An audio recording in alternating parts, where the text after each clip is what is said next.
I am about to squeeze the last little bit of preseason hype that we can on the 2024 Ole Miss Rebels. This is the Locked On Ole Miss Live pregame show with John Macon Gillespie. Join me.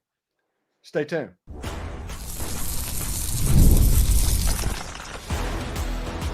You are Locked On Ole Miss, your daily podcast on the Ole Miss Rebels.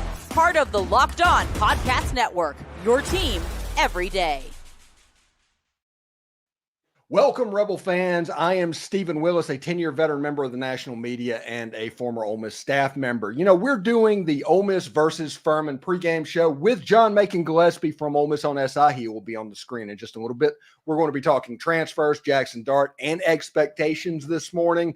And we are also going to squeeze that last little bit of preseason hype that we can about this team. This is the Locked On Ole Miss podcast, your daily podcast on the Ole Miss Rebels, part of the Locked On Podcast Network, your team every day. We're free and available on all the podcast apps and on YouTube.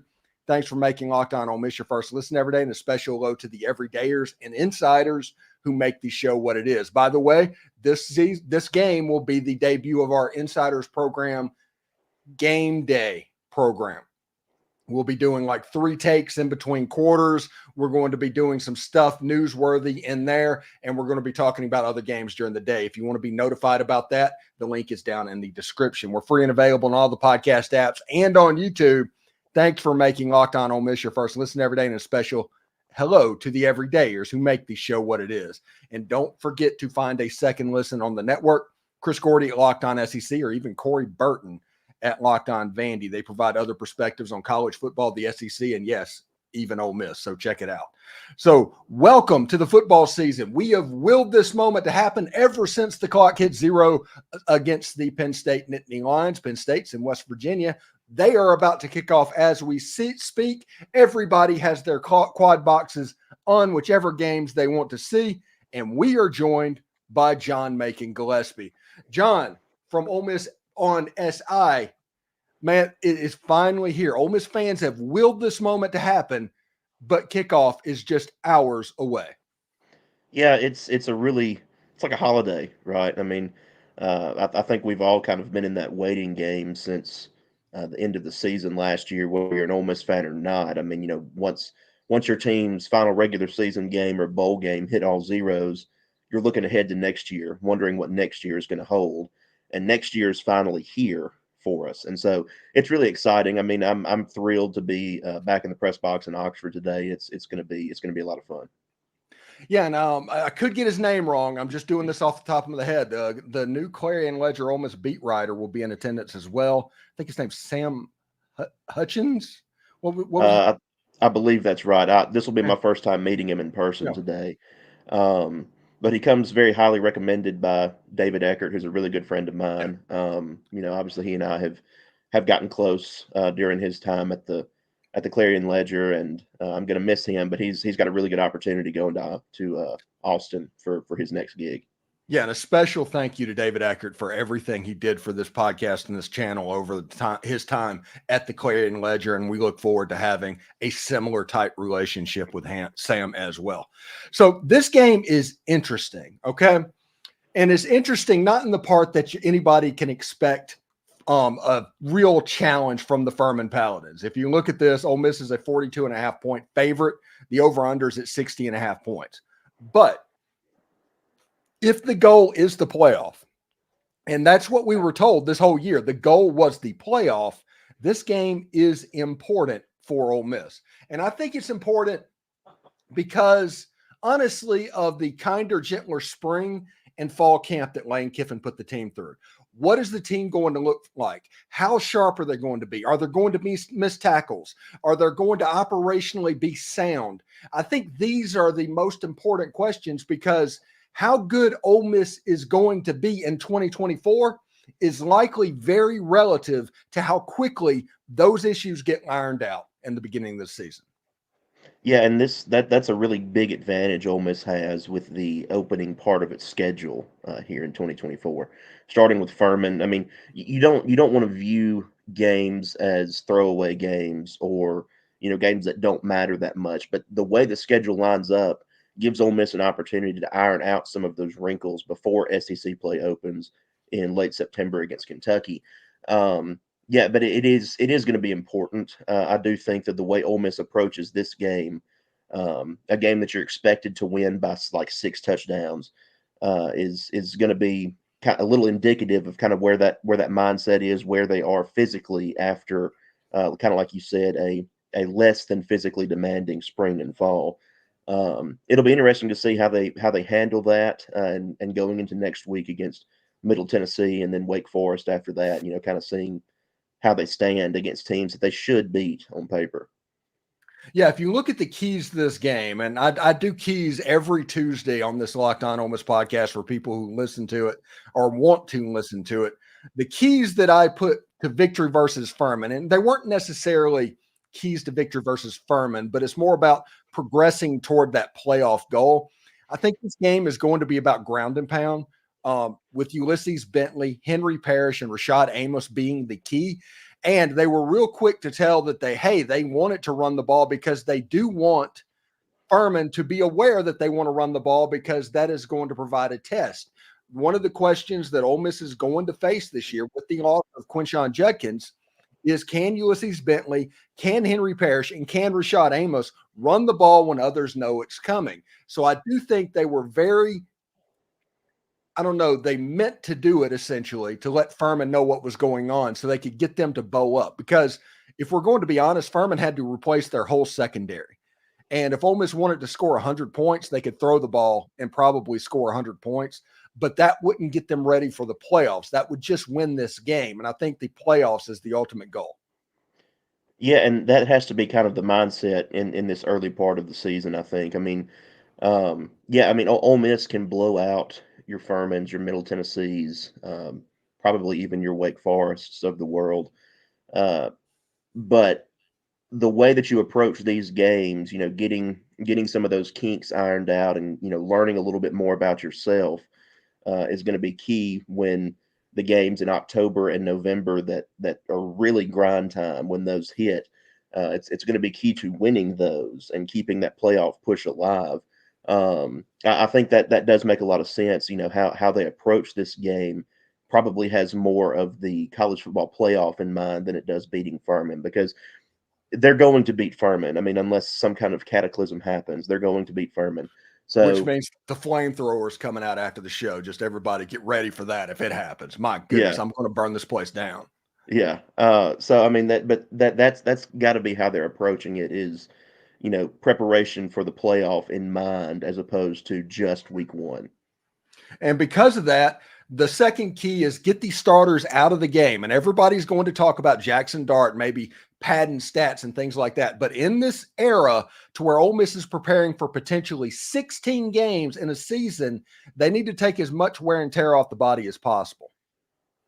Yeah, I do think that's a big one. They're already dealing with some injuries at wide receiver. That's really, to me, one of the biggest goals of today, is getting out of this thing healthy, because games against Furman or teams like Furman, they don't provide a competitive angle really for an Ole Miss like team. So I mean, you use them as a tune-up type game, but the big thing is getting out of it healthy for when you need a lot of those ones later in the year, where they're still fresh, and that's going to be huge for games like this. And the last one, of course, my last key is for Ole Miss to play clean as possible, especially with the kinder, gentler fall camp that Ole Miss put its team through in the spring and in the fall. Ole Miss needs to avoid penalties. They need to avoid turnovers. They need to have 11 on the field. They need to do all the stuff that they normally do quite well. That is going to be important over the next 4 weeks. Yeah, absolutely. Again, that injury thing ties into getting the starters out of the game as quickly as possible, and playing clean is always important, because there may be penalties against a team like Furman may not cost you the game necessarily, but it will against your South Carolinas, your LSUs, your Georgias. If you have 10, 15 penalties in a game, I mean, that's going to be a massive difference. So getting in the habit of playing clean here in week one is going to be really, really big. All right, you're getting ready to head out of the house to the press box for your job in Oxford. What have you heard about the commute? Have you heard anything about traffic? I know you've probably looked up that to prepare for it. What's going on? I haven't heard much about traffic, but I kind of have a system in place that like when I'm heading up to the stadium, try to get there about an hour and a half ahead of time. That's my goal to kind of give me a little bit of leeway. Um, I don't expect. I haven't even really been outside today, but I don't expect traffic to be ridiculous. I mean, it'll be like a game day, but I don't expect it to be just like insane, you know. Although I do think there will be days this season that it's like that for sure. Yeah, I think we'll talk about the games that have already happened this week. I was both impressed and not impressed with Oklahoma. And I think that the Arkansas Pine Bluff game is just a travesty that that game happened. But we'll talk about that in the second part of the schedule. What are the things that you want to see that maybe we haven't talked about over the last 8 months? I assume we've talked about everything, but what are you looking for today? Well, specifically today with Lane Kiffin having talked on Monday about some of the wide receiver injuries, I'm curious to see what some of those younger receivers do today. I think that will be big. Obviously, the run game to me, kind of like you, is the biggest part today. Um, but if we see a lot of reps from a Caden Lee or an Aiden Williams or something like that, I'm curious to see what they look like today. Obviously we know kind of what they're capable of, but if they get more reps today than what we're used to seeing, I'm interested to see because they've gotten a lot of praise this offseason from some of the veterans in the room. So Yeah, it should be really interesting to see. Georgia just absolutely killed Cape Club and it comes like the second play of the game. Oh my goodness. He is lucky he did not fumble that football. But it will be very interesting to see what happens in this football game. And I'm excited about that. Coming up after the break, we are going to talk about the games that have already happened, some of the other games that are on the schedule, and we'll probably check in a little bit on what's going on in Nashville and over in Atlanta as well. He's John Macon Gillespie. I'm Steven Willis. This is the Locked On Ole Miss pregame show. So coming up next, we will look at all of that good stuff. But until then, all right, eBay Motors. Nope, it's not eBay Motors this time. Sorry, that's a glitch. It's Factor Meals is the first read of the day. Hello, Rebel fans. If you're like me, balancing a busy schedule with staying healthy can be a challenge. That's why I'm excited to tell you about Factor Meals. It's your go-to for quick, nutritious, and delicious meals that fit perfectly into your day. Factor Meals are chef-crafted and dietitian improved with options like Calorie Smart, Protein Plus, and Keto. They're fresh, never frozen, and they are ready to eat in just 2 minutes. Whether you're into making or rushing between work, the gym, or even simply catching a Rebels game, Factor makes it easy to stay on top of your wellness goals. They have 35 different meals, over 60 add-ons to choose from each week. You'll never get bored with it at all. From breakfast to dessert, Factor has you covered with premium ingredients like filet mignon, shrimp, and blackened salmon. Plus, no more time wasted shopping, preparing, prepping, cleaning up. So what are you waiting for? Head to factormeals.com/LockedOnCollege50 and use code LockedOnCollege50 to get 50% off your first box and 20% off your next month. That's LockedOnCollege50 at factormeals.com/LockedOnCollege50. Fill your body, crush your goals, and enjoy every bite. So, passion, drive, and patience, what the formula for winning championships is also what keeps your ride or die alive. eBay Motors has everything you need to do to maintain your vehicle and level it up to peak performance. Superchargers, roof racks, exhaust kits, LED headlights, and more. Whether you're into speed, power, or style, eBay Motors has got you covered. And with over 122 million parts for your number one ride or die, you'll always find exactly what you're looking for. And with eBay's guaranteed fit, your part is guaranteed to fit your ride every time or your money back. Because with eBay Motors, you are burning rubber, not cash. With all the parts you need and the prices you want, it's easy to make your car the MVP and bring home huge wins. Keep your ride or die alive at ebaymotors.com. Eligible items only. Exclusions apply. eBay's guaranteed fit is only available to U.S. customers.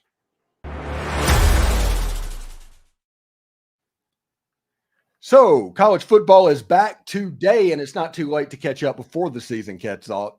Yes, SEC, ACC, Big 10, and Big 12 fans. You can get it all from Locked On stable of college football experts by subscribing to the Locked On College Football Podcast. Who has a chance to make the playoffs? Which teams will cause chaos in their new conference? Everything you need to know all in one place. Be sure to check out, follow, and subscribe to the Locked On College Football Podcast. It's part of the Locked On Podcast Network, your team every day. So, John, I am very excited about the games that are going on today and what's going to be the first weekend of college football, because there are some very interesting games. Like, for instance, we talk about the Vandy Virginia Tech game. Vandy is getting ready to punt the ball away. They hold the ball for 7 minutes on their first drive. They're getting ready to kick a field goal. Held the ball for 7 minutes. Vandy is going to play slow, and I genuinely think that Vandy has a chance to have a much better team than we even know. Yeah, that's kind of been one of your talking points throughout the offseason is, the pieces they add. What do you call them again now? The Vandy State Aggie Doors. Yeah, that's right. Yeah. And I think that's fitting, right? And it'll be interesting to see because, we've grown accustomed to Vanderbilt being this doormat over the last 10 years or so, however long it's been. But, with these new pieces that they've added, I mean, I'm not saying they're going to come out and be world beaters or anything like that, but it is possible that they look a lot better. And did you tell me that Lee Corso picked Vanderbilt to beat Virginia Tech today? Apparently, that's what came over my Twitter headline is Lee Corso picked Vandy to win outright. Vandy's up 3-0. They made the field goal. Well, we'll see, and it'll be interesting for sure because Ole Miss doesn't play Vanderbilt this year, so that's a little bit of a change. But watching them from afar will be interesting. Yeah, it's just a situation to where basically you take a 10-win G5 team, you get all the good players from that team, these coaching staff that made that team and built that team, and you import them to other SEC level athletes, and their mindset, they're going to get a little bit better just logically. Yeah, I think so. It is kind of like a transplant type deal almost, right? I mean, from one place to another. So it'll be fun to see, and it's I think that for Ole Miss fans, it will be kind of a fun exercise because you're not having to sit back and look at the schedule and say, okay, is something weird going to happen when Ole Miss plays Vanderbilt this year because they don't play. So that'll be a bonus. Ole Miss fans can kind of sit back and watch it from afar and see, what this opponent they're used to seeing looks like this year. Yeah, and like I said, nobody's saying that they're probably even going to win 6 games, although Corey Burton's probably saying that at Locked On Vandy, but they are going to be better than people expect. I think the over-under on wins for Vandy this year is 2.5. There's a chance they hit that before October hits. Mm-hmm. Yeah, that's true. And it'll be interesting for sure. And that over there on their win total to me sounds very appealing. So really interesting stuff. Let's talk about this real quick. Start off with the Arkansas Pine Bluff. They had no business playing Arkansas. Whoever scheduled that game, Arkansas or Arkansas Pine Bluff, they should be ashamed of themselves. And yes, I understand what a bye game is and what a rent-a-win is. Arkansas Pine Bluff had no business scheduling that football game. It looked like a situation that Pine Bluff, it was like prime Bishop Sycamore in that ball game. Yeah, it was rough. I didn't watch that one very closely on Thursday, but I did kind of keep up with it as the night went on, and it was rough for sure. I mean, and you see these Power 5 FCS games kind of get like that sometimes, but I mean, this one was pretty embarrassing. I mean, to put it lightly, it was not very competitive football to say the least, and even less entertaining. Yeah, and the Murray State, Mizzou, everybody knew about that. They won about as expected. Oklahoma, Jackson Arnold looked good. The offense did not. They were 1 of 13 against a really putrid Temple football team. Oklahoma has some stuff to get fixed, but they did cover that game. Clemson and Georgia is on right now. Georgia's favored by 13.5 points. Virginia Tech's favored by 13.5 points against Vandy. They're down currently 3-0 to the Doors. Those are the early games right now. Yeah, I think it's a pretty cool early slate, right? Of Clemson and Georgia, Virginia Tech and Vandy, and then you've even got West Virginia and Penn State too. Something to kind of keep an eye on. But I am a little curious to see what Clemson looks like this year, because I think they've gotten some offseason hype a little bit, and I'm not 100% sure I'm completely bought into that. But it will be interesting to see how they handle the Dogs today. Yeah, and it's a situation. The last time that Georgia went up against Garrett Riley at offensive coordinator, beat him 65-7 when he was at TCU. So yeah, this isn't a situation where Georgia's going to have hard time matching up a little bit. Now, obviously, Ole Miss is favored by that Alabama A&M at Auburn line. I just take Auburn to cover them, but that Notre Dame Texas A&M game is interesting. It is very interesting. I think that I've gone back and forth thinking about this game all week, really, and I don't really buy into either Notre Dame or Texas A&M. But part of me, as we sit here talking today, has started leaning more towards Notre Dame. That may change as the day goes on, but part of me is almost tempted to pick Notre Dame to take this thing outright. I'm not 100% sure why, but it being in College Station is obviously a factor. But I do think that Mike Elko's first game at A&M is, going against Notre Dame is going to be a little difficult task. One thing that's really interesting, that USC versus LSU game, LSU's favored by 4.5, but the closer this game goes to kickoff, that line's going down a little bit. Yeah, and that's going to be, is that one on Sunday or Monday?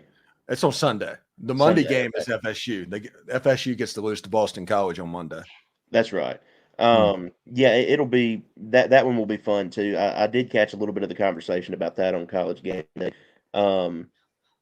Honestly, part of me likes USC in that one a little bit, and I may be proven wrong. LSU may prove me wrong this year, but I'm not 100% sold on the Tigers just yet either. So that one is going to be fun. I do like the Labor Day weekend, Sunday night and Monday games that we have each year, and that one will be an entertaining one.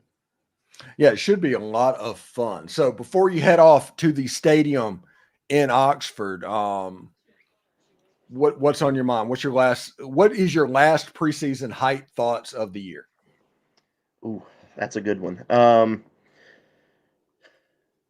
I think this team can be pretty special. I really do. I think that, and I hate to say things like this because a lot of times they come back to bite me, but I think that this team can be really special. The caveat I always throw in is that they have to stay healthy. They have to be healthy throughout the year. I do think they have some depth to make up for some of that.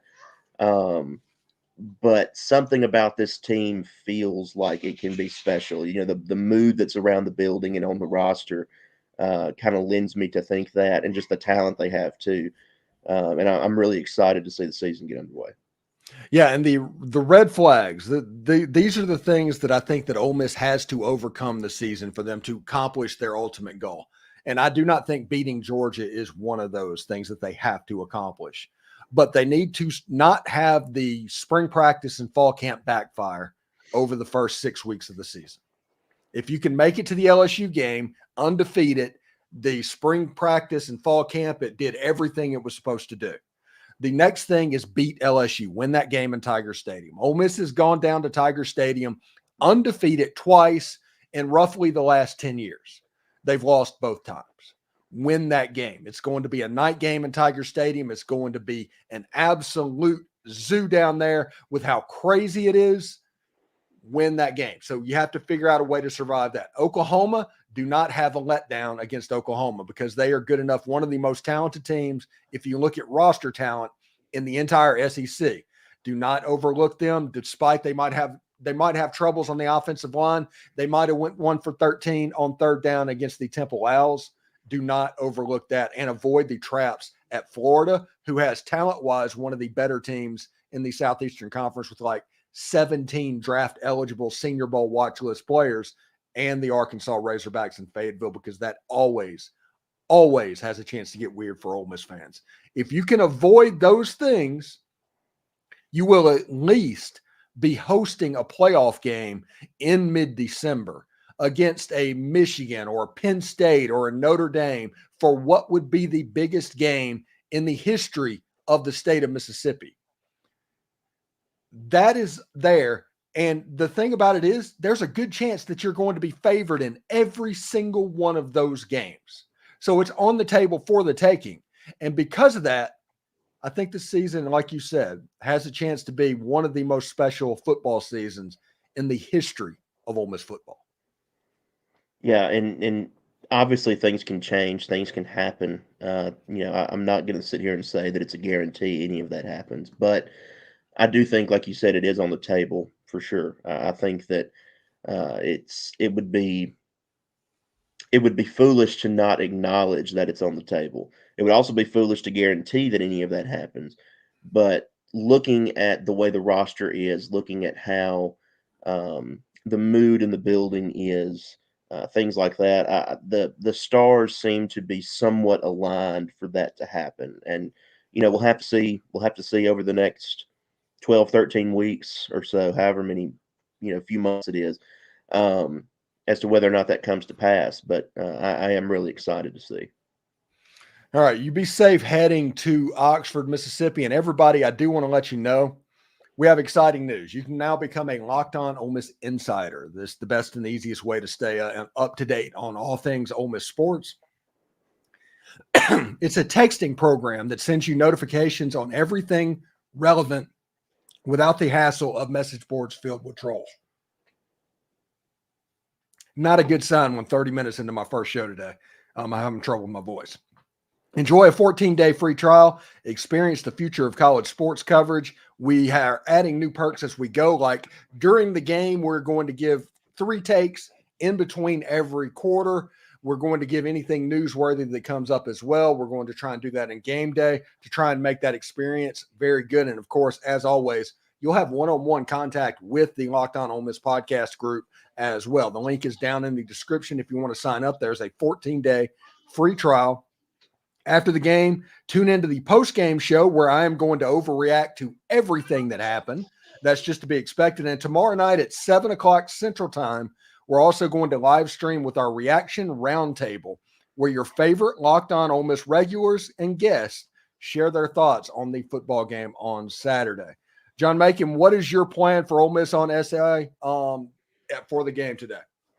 We're going to have some live updates on the site, kind of like we've done in years past. Going to have some, obviously, tweeting during the game. We're going to be doing some breaking news type stuff if anything happens during the game.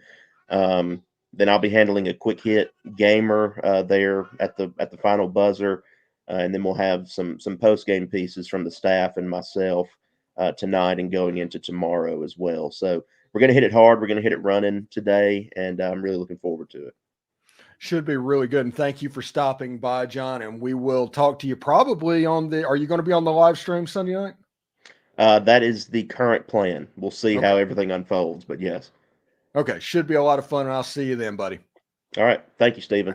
All right. John Macon Gillespie from Ole Miss on SI. He does a really fantastic job on that site as well. I hope everybody is ready. College football time is here. Be safe going to Oxford. And to my knowledge, seems to be pretty smooth sailing right now. There's limited tickets available. And, of course, you can catch the game on SEC Network Plus or ESPN Plus or the Ole Miss Radio Network and all the avenues that they have as well.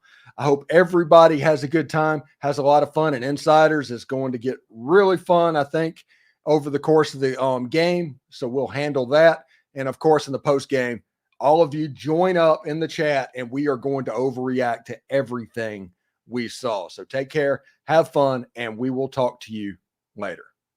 Hotty toddy, everyone. And it is finally here.